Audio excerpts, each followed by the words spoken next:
वही कंपनी का विजन और कंपनी का मिशन है। और सर जहां मैं देखता हूं कि ये चीज कमजोर है, ये पॉइंट मुझे अच्छा नहीं लगा, मैं वही प्लान करता हूं कि इसे इतना मजबूत कर देना है कि आने वाले समय में लोग याद रखें कि जो हमारी कमजोरी थी वही मेरा स्ट्रेंथ हो गया है। यहाँ पे आज जितनी भी कम संख्या है, ये हमारे यहाँ के लीडरों की व्यवस्था थी। जैसे भी उन्होंने किया, जो भी किया बहुत अच्छा किया और जितना कर सकते थे उन्होंने किया। हो सकता है कुछ लोगों ने साथ ना दिया हो सकता है जो आने वाले लोग थे उनके पास टाइम ना रहा हो, ऐसा भी हो सकता है कि यहाँ के जो भी मैनेजमेंट के लोग थे जिन्होंने ऑर्गेनाइज किया है, जो ऑर्गेनाइजर थे वो बहुत लेट प्रेजेंट किए इस कार्यक्रम को, लोगों को जानकारी नहीं हो पाई। लेकिन चूंकि अयोध्या जो है ये कंपनी की अपनी भूमि है, इस धरती पे कंपनी का जन्म हुआ है, इसलिए मैं आज इस मंच से आप लोगों को एक चीज शेयर करना चाहता हूं। 2 अक्टूबर 2021 2 अक्टूबर में इस कमी का बदला कंपनी पूरा करेगी और ऐसा होगा कि आपके वहां अयोध्या में जो HAL की भीड़ आएगी उसे रोकने के लिए प्रशासन की व्यवस्था करनी पड़ेगी।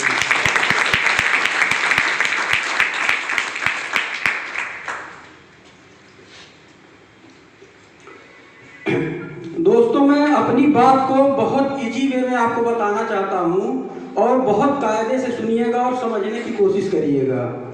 बहुत सारे लोग समझ भी नहीं पाएंगे मैं कहना क्या चाह रहा हूं, लेकिन जो ध्यान से सुनेंगे वो समझ जाएंगे कि मैं कहना क्या चाहता हूं। आपके वहां आपकी धरती पे बहुत बड़े महापुरुषों का जन्म हुआ है।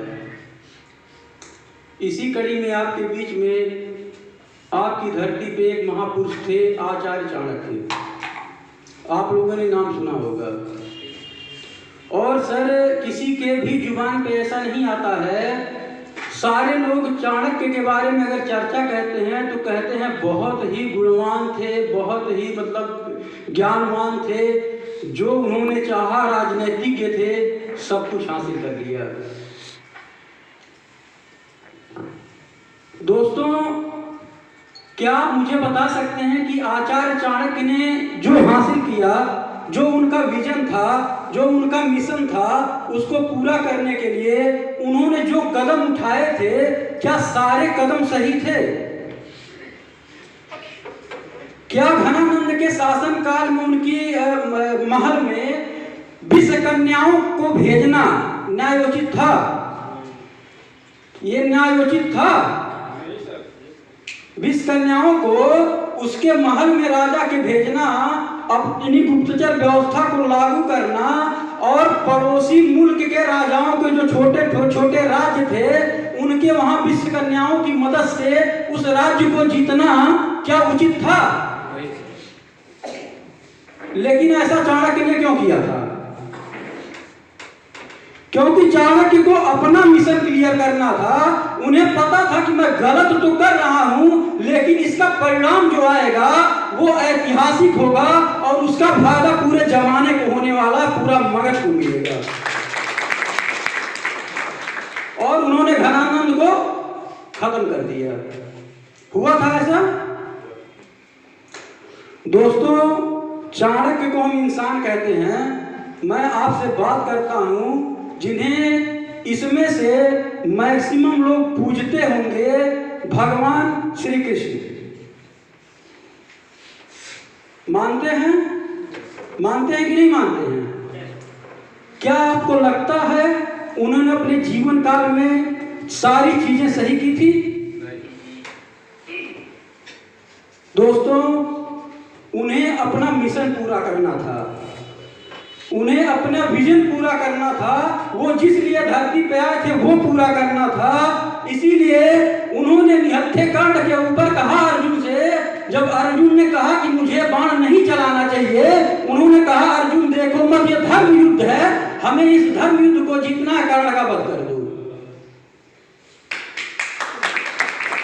क्या सही कहा था? क्या ये सही था? ये सही नहीं था, क्योंकि नियम विरुद्ध था।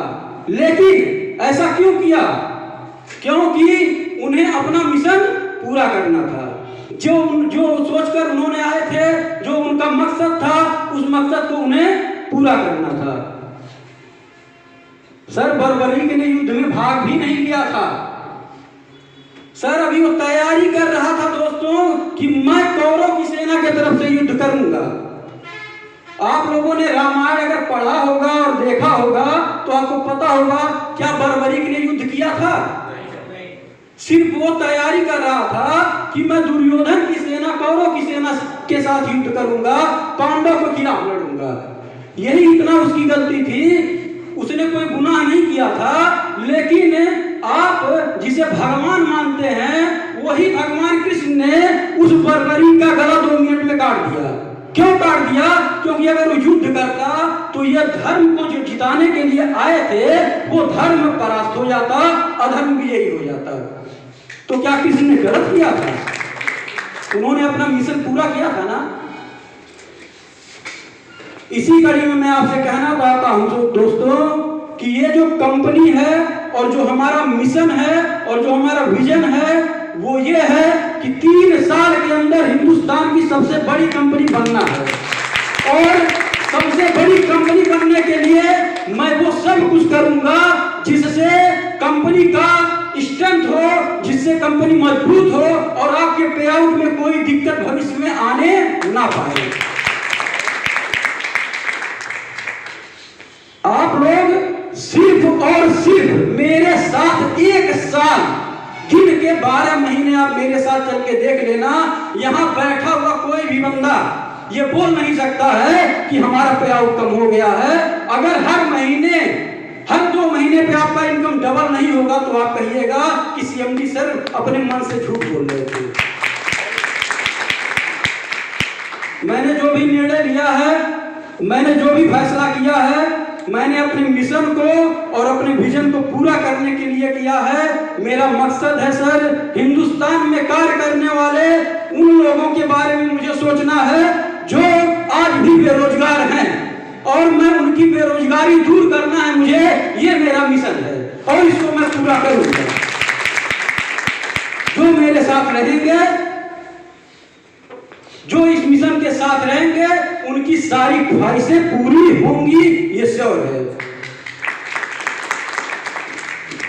आप लोगों से मैं बहुत टाइम नहीं बोलूंगा यहाँ पे, क्योंकि नेक्स्ट संडे हमारा एक मेगा सेमिनार अकबरपुर में होने वाला है।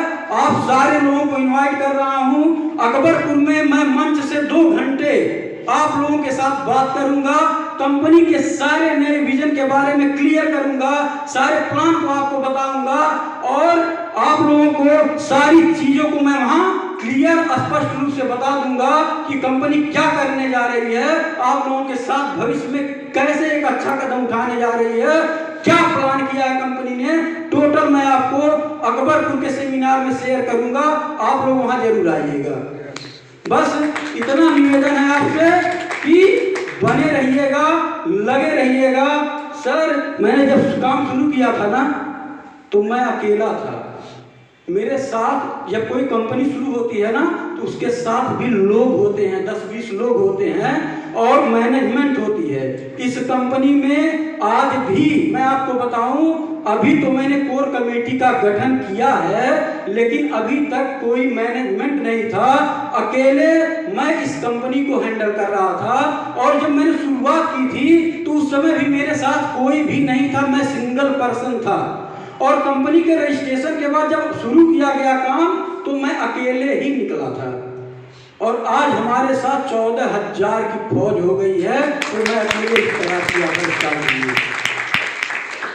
मुझे खुशी है आप लोगों के सहयोग से ही हुआ है, लेकिन शुरुआत अकेले किया था सर, क्योंकि मेरा विजन क्लियर था कि मैं करूंगा।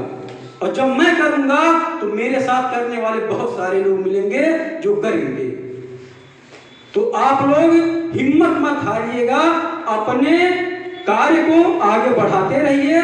जहां भी कंपनी का लेवल का सहयोग चाहिए, मैं आप लोगों को देने के लिए तैयार हूँ। जहां भी आपको सेमिनार करना हो, मीटिंग करना हो, मुझे जब भी बुलाना हो, मैं आप लोगों के बीच में आऊंगा। मैं उन सीएमडीओ में से नहीं हूं जो अपने एसी के कमरे में बैठे होते हैं। मैं हमेशा फील्ड में चलने वाला हूं, और फील्ड में वही चलता है ना जिसका विजन क्लियर होता है, जो फेस करने के लिए तैयार रहता है सारी मुसीबतों को। मैं हर कठिनाई को फेस करने के लिए तैयार रहने वाले में से सीएमडी हूँ। मैं हमेशा आपके बीच में आता रहूंगा, हर दिन आऊंगा, हर हफ्ते जहां चाहे बुलाइए मैं वहां आऊंगा।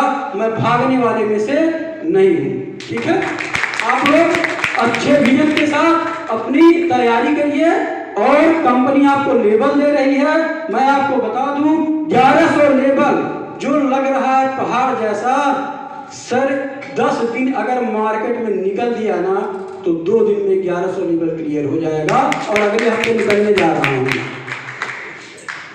आप लोग जो कंपनी दे रही थी वो कंपनी वैसे ही देगी जैसे आपको दे रही थी। आप 1 दिन में 2 दिन में लेबल पा रहे थे, नेक्स्ट वीक से आप 1 से 2 दिन में लेबल पाएंगे। आप अपना डायरेक्ट जो करना है एक करिए। जो भी आपका सिस्टम था, जो पे आउट था वो वही है, जो आपको डायरेक्ट लगाने थे वही है। कंपनी ने लेवल को बढ़ाया है। लीडरों की बहुत सी रिक्वेस्ट आई थी, और देखिए जो व्यक्ति भविष्य नहीं देख सकता है ना, वो कुछ नहीं कर सकता है। मुझे दिखाई दे रहा था कि इस तरह का लेवल आएगा तो इस कंपनी का भविष्य क्या हो सकता है, आपका भविष्य क्या हो सकता है। आप अपना भविष्य नहीं देख पा रहे थे, लेकिन मुझे अच्छी तरह से दिखाई दे रहा था, इसलिए मैंने वो डिसीजन लिया। और आप देखिएगा इसके बाद जो आपके डाउन में लोग कहते थे हमारा लैप्स हो गया, हम काम नहीं करेंगे, उनको अवसर मिल जाएगा, फिर उनकी एक टीम खड़ी हो जाएगी, आपको मजबूती मिलेगी, आपको स्ट्रेंथ मिलेगा। तो आप लोग एकदम स्ट्रेंथ के साथ, मजबूती के साथ काम को करिए। मैं आपके साथ हूं और हमेशा आपके बीच में रहूंगा। ठीक है, ओके सर। तो मैं विदा चाहता हूं आप लोगों से।